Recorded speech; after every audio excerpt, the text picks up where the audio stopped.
Okay. Why can't stuff work the first time around? Oh, uh, should I restart? No. No, that was a we're starting. That's a question in Oh, the game. oh, for a second I thought Did something you else stop? happened. Did you stop? Did, Did you did I stop hit the stop? video? No, I didn't stop. Okay, we're good. Okay. This is the playthrough of Mega Man Battle Network. I have Ghost with me. Hi, I'm Ghost. Yes. And this is LAN. That is a play on the internet. You'll find a lot of internet puns and music puns Yes. all over the Mega Man series. Well, internet puns mainly in this game series. Yes. So, how Battle Network works is that this is not your typical Mega Man jump and shoot man platformers and all that stuff. This is an RPG, kinda. It's kinda weird to explain, but we'll get into It's that pretty later. much an RPG. You've got just about all the mechanics there. Yeah, we'll get into the mechanics later. But here we have LAN. And in this universe of Mega Man Battle Network, everything has an Ethernet jack. Your toaster, your oven, your soccer ball, your computer, your cell phone, your underwear, everything has a network and everything can be traversed. You traverse that networks through Tamagotchi pets called Navis. Lan here has his Tamagotchi pet be like the most awesome thing you could ever have, and he got lucky and was born with Mega Man. Mega Man, specifically Mega Man.exe. No one else ever has that .exe at the end. Super Fighting Navi, Mega Man. .exe. Got So so yeah, pretty much many people in this universe have AIs. Not everyone though. Some people don't get them. I not don't know everyone. if there's I a don't know. price tag to make any of them. I don't know, cause I think I think you're born with them, aren't you? Aren't you supposed to be born No, with these like things? uh, Or like, aren't they you- made somehow? they're all made, but if I remember correctly, I think some of them are because we get into this thing where we have custom navies, and then so the anime sort of helps to understand this. There are custom navies, and then there are just normal navies. Not everyone in the world has a custom navi, and not everyone in the world has a normal navi. Some people just like to do things the old-fashioned way. But a majority of the world has some type of navi. Not everyone has a custom one because that would just be probably way too many different characters to roam around at the same time. Okay. But So basically, yeah, this is how everyone how most people access the internet. They have a cell phone that they don't use to call people. Instead, they email each other all the time. In fact, I don't think you ever get a call ever. Actually, yes, you do. You do no, get calls you in this do. game. But like everyone Your decides to PET email. functions as a cell as. It's actually kind of interesting the way you think about it. They actually kind of called This is the our cell mom. phones of today. This is our mom who lives in the kitchen. She pretty much does. She almost lives in every game. she lives in the kitchen / living room. She barely leaves the house. And she gave us a chip under our breakfast. Good thing we didn't accidentally eat it. That would that This is a would that would crunch. that would have been a real. This is kind of crunchy. This is one crunchy egg. That would have been a real crazy trip to the toilet. This is male, this is male, who is our quote unquote love interest, but not love interest because we're only 10. So, interesting thing between anime or anime in English anyway, and the games. In the games, her name is male. The pun on of course male or email. And Actually, I never got that yeah, and because I kept calling her anime, Meryl, so I never oh got no, the her pun. name is actually just male.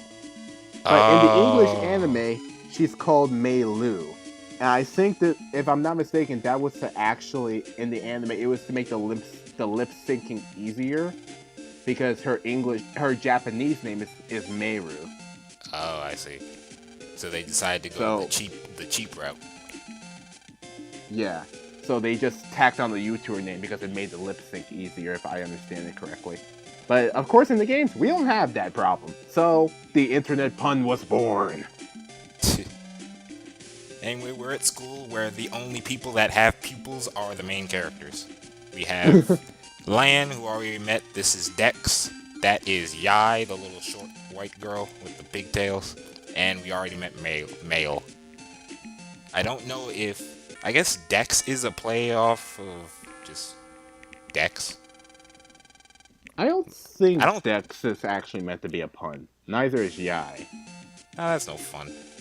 I guess they're not main character enough. But anyway, this is in school. We don't get taught English or history or art or anything like that. We get taught how to bust viruses.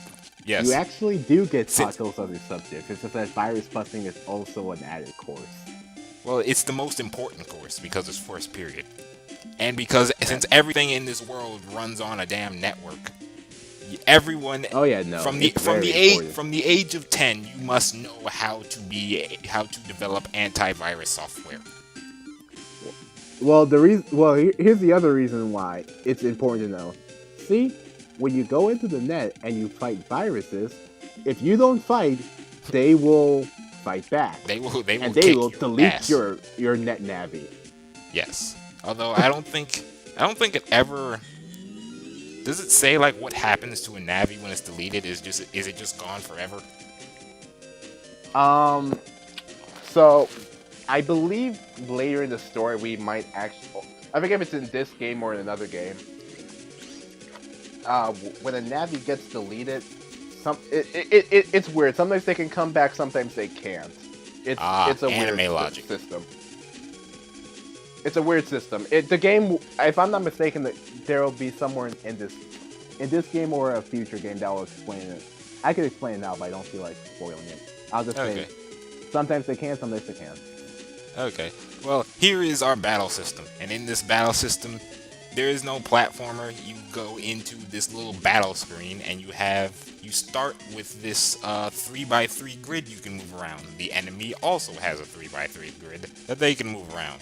And you select these chips to fight your enemies instead of just regularly attacking them. Well, you can regularly attack them if you want, but they don't. But it's more useful to have the chips usually.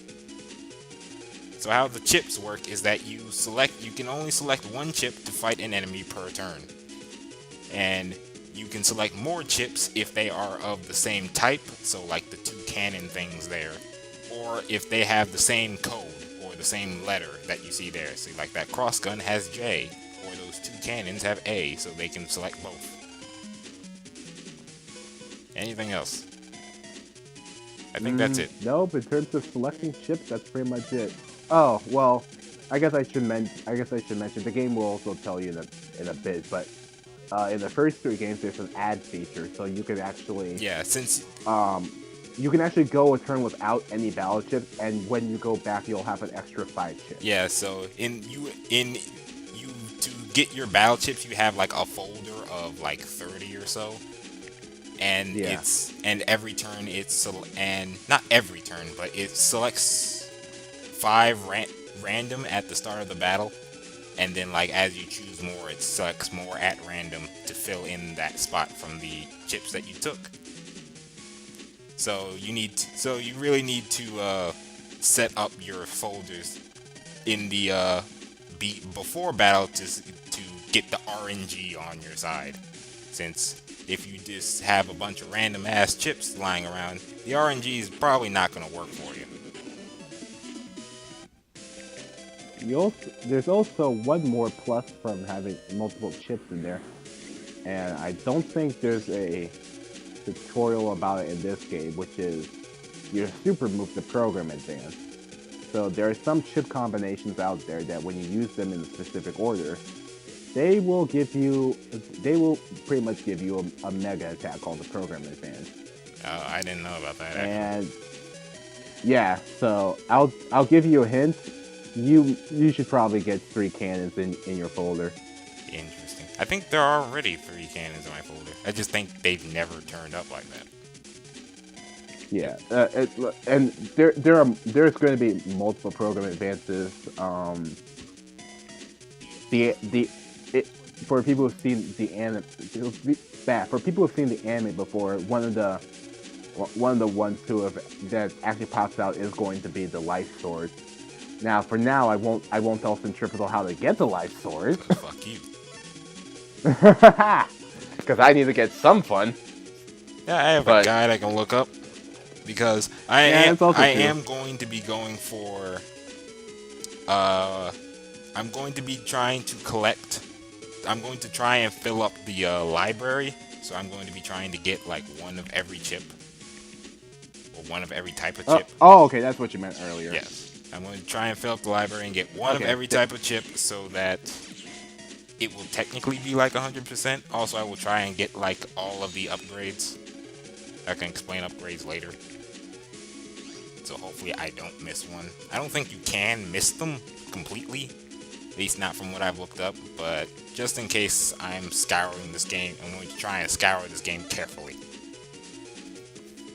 Typically, when it comes to upgrades in a Mega Man game, they're quite easy to spot. If you don't get them in the store, they're going to be available via mystery data. Yeah. But I forget if this game actually puts upgrades in mystery data or not. It does. I think I remember reading that. So all these chips do a bunch of different things, and some are more useful than others. At the start, you get a random not a random. You get pre-selected 30 like starter chips, and you'll pretty much by the end of the game have all of them replaced with better chips. Maybe not all of them, but most. At least I would hope that you would, because I don't understand how you would fight some of these guys with. Hey, you weren't with me when I played. There's one boss out there that you can legitimately cheese in this game. You weren't with me when I played. I think it was Battle Network 6. The final boss kicked my ass because I had no fucking chips. If it's the boss I'm thinking of, wait, the post-game final boss or the story mode final boss? I think it was the story mode final boss in one of the Battle Network games that just kept kicking my ass. I literally couldn't beat it for like 3 damn days. It was ridiculous. That was me fighting the final boss in Battle Network 4. Me and my friend have hell stories about that boss, but we'll get to him whenever we get to him. Yeah, but these little guys that we've been fighting for the last 3 minutes are Met Tools. Metars. No, they're Met Tools in this game. That's what they call them anyway. They call them Met Tools in this game, and I'm gonna let you know that name's gonna get retconned for Metars later on. I'm pretty sure it would. They're basically the little Goombas of this game. They do basic shit, and they're not that much of a threat. Can be taken out with simple cannon fodder.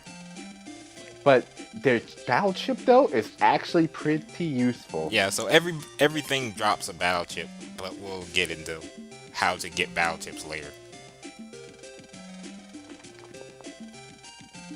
I would like to just touch on the fact that this game was mentioned in 2001, and it publicized the idea of something that we all face right now: cyber warfare, hacking. Yeah, but the cyber warfare in this game is a lot cuter than real life cyber warfare. If this game were made now, the viruses would probably look a whole lot different. Like there'd be Trojan Man, Malware Man. I think I've actually seen designs for that stuff. Porn pop-up man. What other viruses Not that one. Hey, what other viruses are there? Malware, adware, spyware. There'd be adware man, spy man. Stuxnet. Stux man.